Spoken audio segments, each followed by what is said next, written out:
Welcome back to the show. The John Ritter Foundation for Aortic Health was established to prevent unnecessary suffering caused by aortic dissection, which claimed the life of actor John Ritter more than 20 years ago now.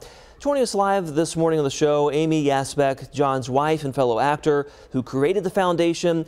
With her is Tonka Williams, acute and critical care nurse in Washington, D.C., health equity activist, and past board member of the American Association of Critical Care Nurses. Good morning to you both. Thanks for joining us. Thank you for having us. Yes, first off, Amy, I know John's legacy living on with this foundation that you started. For those who may not know, can you explain what happened to John and why the John Ritter Foundation was established? Right. So in 2003, when John was working on 8 Simple Rules, the second season of it, he started experiencing very strong onset of chest pain and nausea, and he was taken across the street where the hospital was and admitted to the emergency room, where they started treating him for a heart attack without ruling out anything else.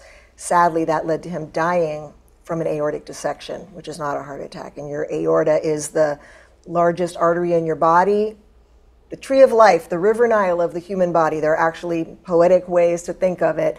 And it's shaped like a candy cane, comes out from your heart, and then feeds everything in your body, your organs.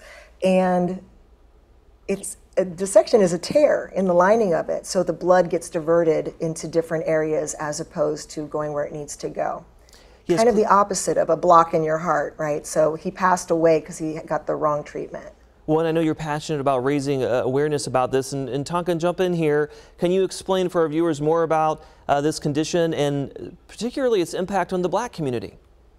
Absolutely. Just like Amy described, aortic dissection is a medical emergency, and you can die suddenly from this.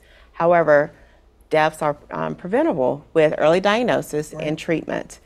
Unfortunately, research have shown that African Americans or Blacks are suffering from aortic dissection almost a decade earlier and passing away at a younger age compared to other racial and ethnic groups. Uncontrolled hypertension, or AKA high blood pressure, is a significant risk factor for aortic dissection, which disproportionately impact our Black community. Right.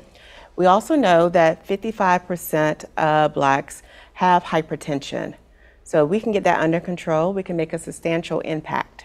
Yes, and Amy, how is this foundation working to bring more awareness to this condition with the Black community? Right.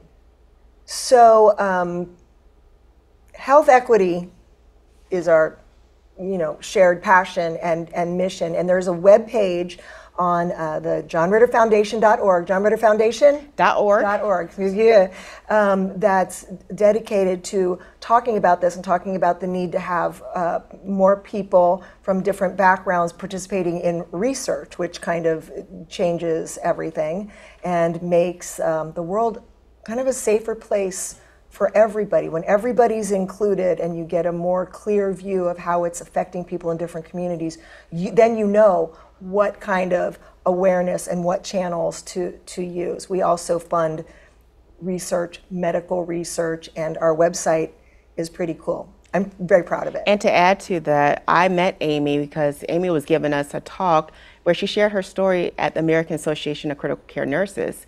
And afterwards, I went up to her and talked to her about my passion about health equity, especially in the Black community, and how we can raise awareness. And what you're doing is exactly that. I mean, we can sit here and talk about it all we want, but that you are putting it on blast and all of your fans and friends are watching you.